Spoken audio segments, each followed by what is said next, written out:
in this show, I was thinking about this idea of how we model space and time, and how we model it with objects, how we locate ourselves in a larger narrative of time and space. In the Mayfair space, I really focused on this idea of modeling. So each sculpture is a model of an idea or a phrase that is impossible to model, that is poetic, that is ephemeral, that's often based in a time, in a narrative, so that it's something that you actually cannot pluck out. For example, model for a catharsis, model for a final thought, model for a task forgotten. Something that we recognize, but it's really impossible to model with materials and physical space.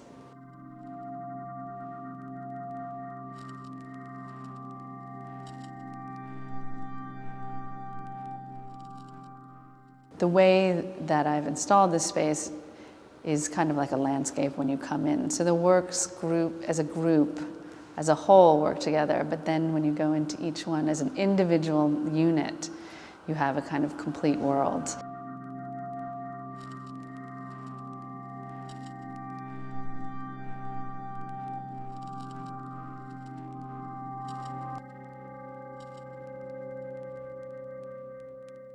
Also, in a lot of my work, there's these larger gestures, and then within them you find these detail moments. And here you start with a detail moment that can, when you come up to it, actually feel like a much larger gesture.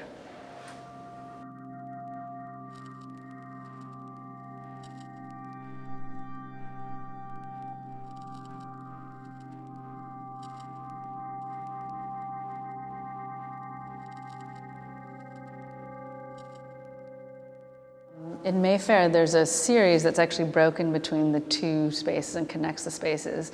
And it's a series of prints that in some ways acts like a world clock.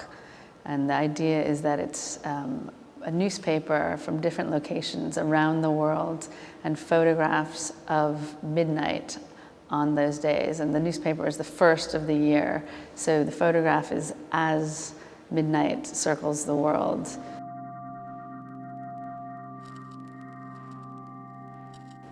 So this idea of using the front page of a newspaper to create a calendar is extended in the second floor at Wharf Road.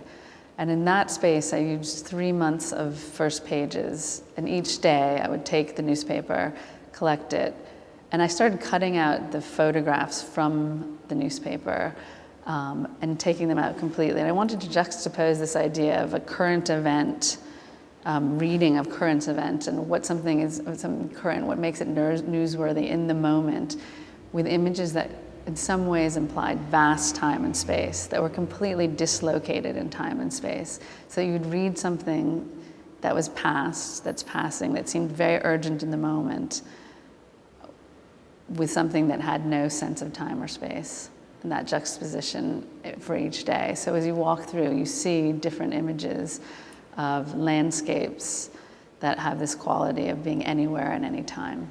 Part of my instinct in taking out all of these images was the daily onslaught of information, that when you turn on your computer or you pick up your newspaper, that we have so much photographic information thrown at us, and to actually erase that out, and the challenge of trying to find a photograph that in some way would relate emptiness and lack of the suspension of a specific time, of a specific moment.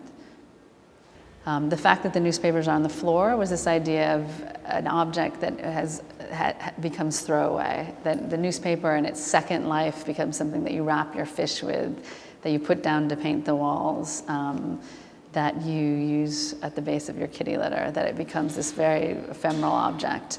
And to put them on the floor as if they become coverings for a floor, protection for the floor, to actually do another activity. So they have the second life as a kind of throwaway object. And on each newspaper, there is a kind of activity. And I was thinking of them as actually a floor pane for almost like a portable studio, that you could put it down and that studio would be portable.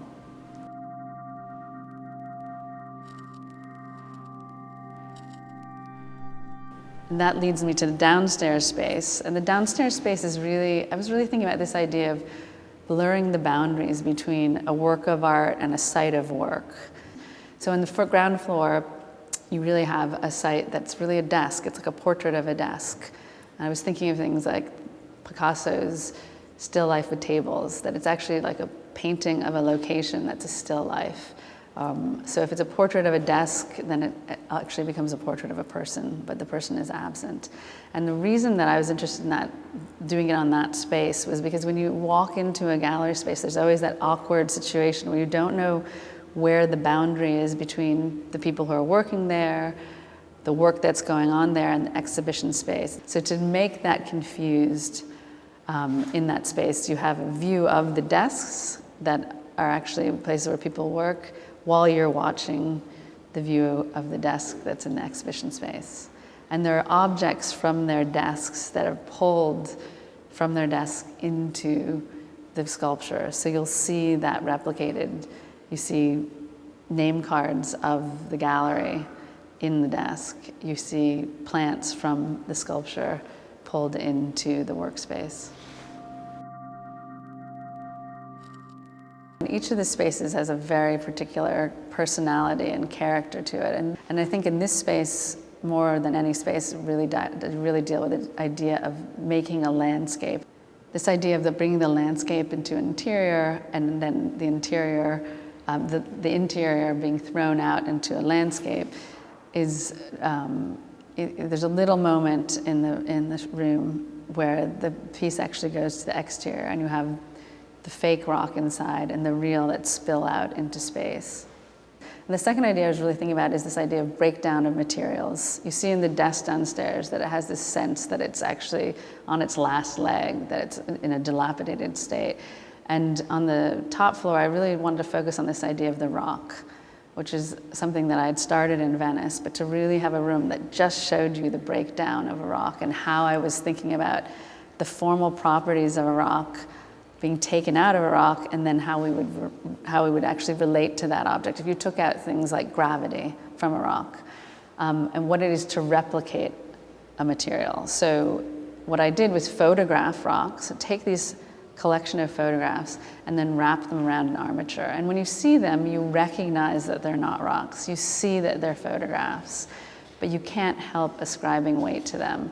And that kind of teetering space of something being real and fake in front of your eyes was something I was interested in playing with. In making the photographs, one of the things we had to do, as you do with any photograph, is to adjust color.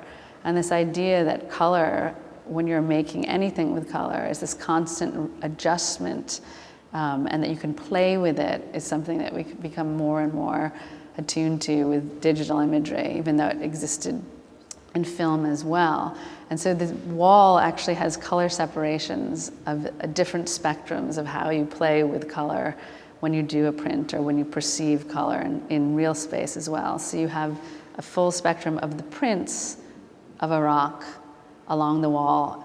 I'm playing with this idea also that even when you take a photograph, you often have a color bar at the end to measure color, that you're to use as a measurement. So in some ways it becomes a huge measuring rule for the way we perceive color through the whole space.